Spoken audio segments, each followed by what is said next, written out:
Very good morning. Myself Manoj Kumar Sharma, lecturer Commerce, Government Model Senior Secondary School, Mubarakpur. +2 commerce section के business study subject की इस online class में आपका स्वागत है। Today we will discuss the meaning of capital structure, meaning of financial structure and meaning of capitalisation. इस video के बाद आप ये जान पाएंगे कि पूंजीकरण से क्या अभिप्राय है, वित्तीय ढांचे से क्या अभिप्राय है और पूंजी ढांचे का क्या अर्थ है। पिछले वीडियो में हमने डिस्कस किया कि वित्तीय नियोजन क्या है, जिसके अंतर्गत हमने ये पढ़ा कि वित्तीय नियोजन किसी भी संस्था में वित्त की आवश्यकता, उसको प्राप्त करने के स्रोत एवं उसके कुशलतम प्रयोग हेतु योजना बनाने से है। किसी भी व्यवसाय में वित्त की प्राप्ति कई स्रोतों के माध्यम से की जाती है।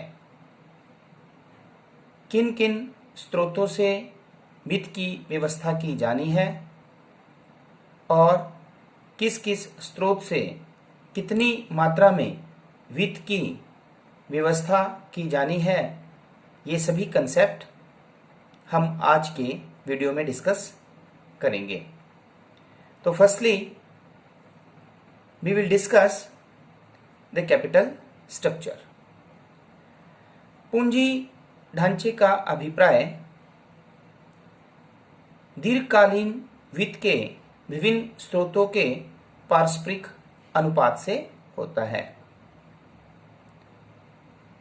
पूंजी ढांचे में यह निर्णय लिया जाता है कि पूंजी संग्रह के लिए किन किन प्रतिभूतियों का निर्गमन किया जाए और कुल पूंजी में उसका क्या अनुपात होगा। अतः दीर्घकालीन वित्त को प्राप्त करने के लिए किन किन स्रोतों का प्रयोग किया जाए। एक कंपनी को अपना व्यवसाय करने के लिए दीर्घकालीन वित्त की आवश्यकता होती है, जिसे वह निम्न साधनों से प्राप्त कर सकती है, जैसे समता अंश पूंजी, इक्विटी शेयर कैपिटल, पूर्वाधिकार अंश पूंजी, प्रेफरेंस शेयर कैपिटल, ऋण पूंजी, डिवेंचर्स, संचित लाभ रिटेन प्रॉफिट्स या करंट लायबिलिटीज चालू दायित्व। तो इन सभी स्रोतों से जो है वो कोई भी कंपनी अपने व्यवसाय में वित्त की जरूरत को पूरा करती है। कैपिटल स्ट्रक्चर को अच्छी तरह से समझने के लिए हम एक एग्जाम्पल की सहायता लेते हैं। जैसे कि मान लो एक कंपनी को 10 लाख रुपए की आवश्यकता है और इस 10 लाख रुपए को वह कंपनी जो है वो इस तरह से प्राप्त करती है, जैसे समता अंश पूंजी अर्थात समता अंशों को जारी करके 4,50,000 रुपया, पूर्वाधिकार अंशों को जारी करके 2,25,000 रुपया, ऋण पत्रों को जारी करके 1,12,500 रुपया, संचित लाभों से 1,12,500 रुपया और करंट लायबिलिटीज चालू दायित्व से 1 लाख रुपए की व्यवस्था की जाती है और उस कंपनी में 10 लाख रुपए जो है वो वित्त की व्यवस्था की जाती है। इस 10 लाख रुपए में विभिन्न स्रोतों का जो अनुपात है वो समता अंश पूंजी का 45% भाग है, पूर्वाधिकार अंश पूंजी का 22.50% भाग है। ऋण पूंजी डिवेंचर्स का 11.25% भाग है और रिटेन प्रॉफिट्स जो हैं उनका भी 11.25% भाग है और जो चालू दायित्व है उनका कुल पूंजी में 10% हिस्सा है।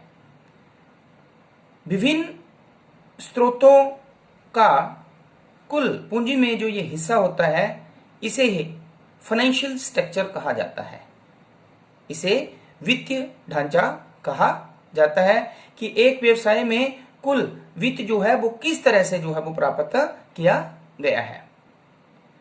यदि इस कुल वित्त में से जैसे 10 लाख रुपए में से चालू दायित्वों को कम कर दिया जाता है तो जो 9 लाख रुपए की राशि हमारे पास बचती है इसे पूंजीकरण कहा जाता है। और इस 9 लाख रुपए में जो है वो दीर्घकालीन स्रोतों का क्या अनुपात है इसे पूंजीगत ढांचा कहा जाता है। अतः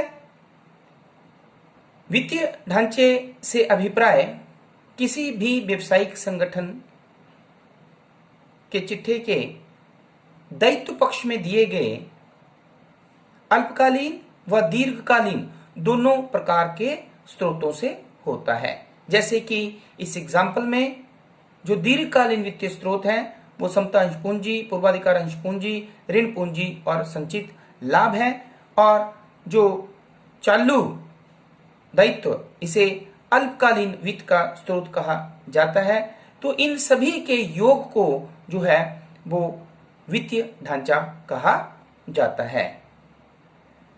सेकेंडली, इस कुल वित्त जैसे कि 10 लाख रुपए है, इसमें हमारे पास जो है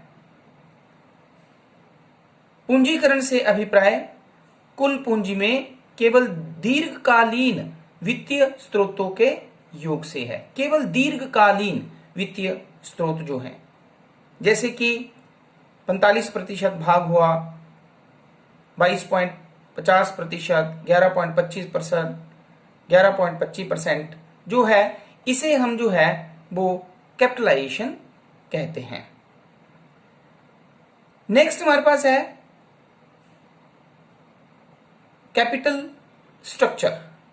तो पूंजी ढांचे से अभिप्राय कुल दीर्घकालीन जो पूंजी होती है उसमें दीर्घकालीन वित्तीय स्रोतों के पारस्परिक अनुपात से होता है।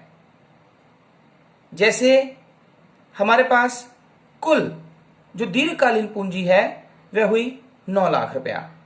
10 लाख रुपए में से जो चालू दायित्व को अगर हम माइनस कर दें तो 9 लाख रुपया हमारे पास हुआ। तो इस 9 लाख रुपए में जो है वो समता अंश पूंजी का भाग हुआ 50%, 4,50,000 डिवाइडेड बाई 9 लाख इंटू 100 तो 50%। देन पूर्वाधिकार अंश पूंजी का हिस्सा जो है वो 25% हुआ, डिवेंचर्स का हिस्सा हुआ 12.50% और संचित लाभ का हुआ 12.50%।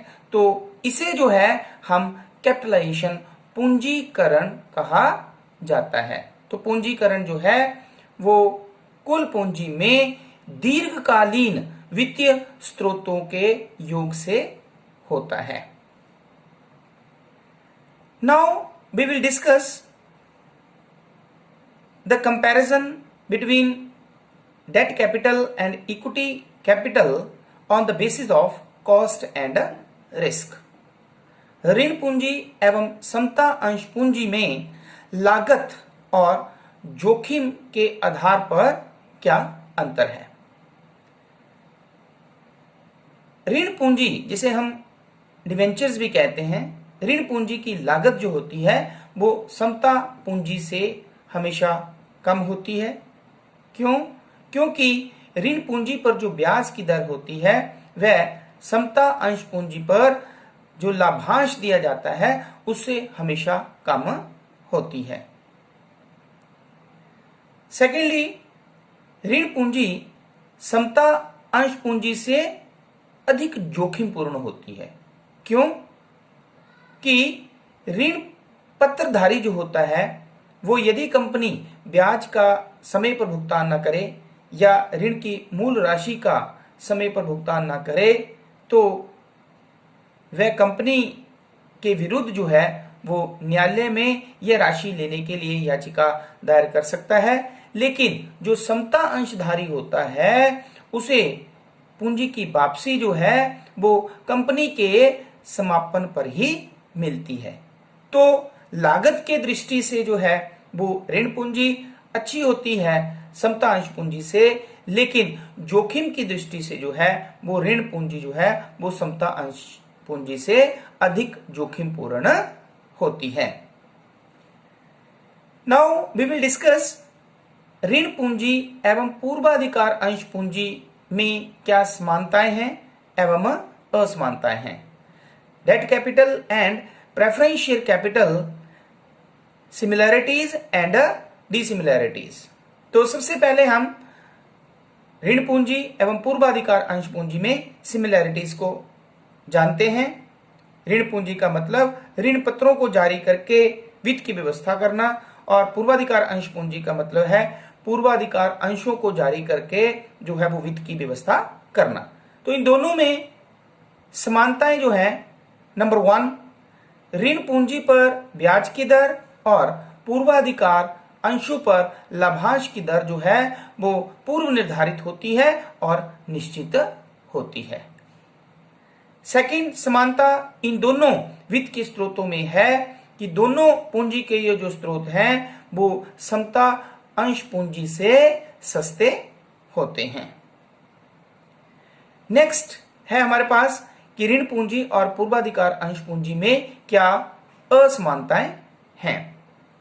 तो असमानताओं में सबसे पहले है हमारे पास कि कंपनी को ऋण पूंजी पर ब्याज का भुगतान करना ही होता है चाहे लाभ हो या हानि।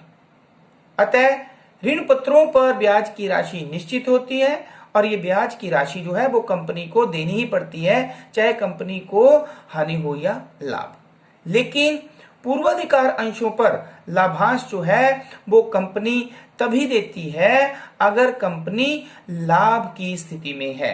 यदि कंपनी को लाभ नहीं होता है तो पूर्वाधिकार अंशों पर जो है वो लाभांश नहीं दिया जाता है। सेकेंडली ऋण पूंजी पर ब्याज के भुगतान पर जो है वो कर लाभ जो है वो प्राप्त होता है। टैक्स बेनिफिट जो है वो जब हम डिवेंचर्स पर इंटरेस्ट देते हैं तो इससे हमें टैक्स बेनिफिट प्राप्त होता है। लेकिन पूर्वाधिकार अंशों पर लाभांश का भुगतान होने पर जो है वो टैक्स बेनिफिट नहीं होता है, इस पे कर लाभ प्राप्त नहीं होता है। तो इस तरह से आज के इस वीडियो में हमने डिस्कस किया कि कैपिटल स्ट्रक्चर से क्या अभिप्राय है, फाइनेंशियल स्ट्रक्चर से क्या अभिप्राय है और पूंजीकरण कैपिटलाइजेशन पूंजीकरण से क्या अभिप्राय है। तो आई होप कि आपको ये कंसेप्ट जो है वो अच्छी तरह से समझ में आ गया होगा। Thank you very much.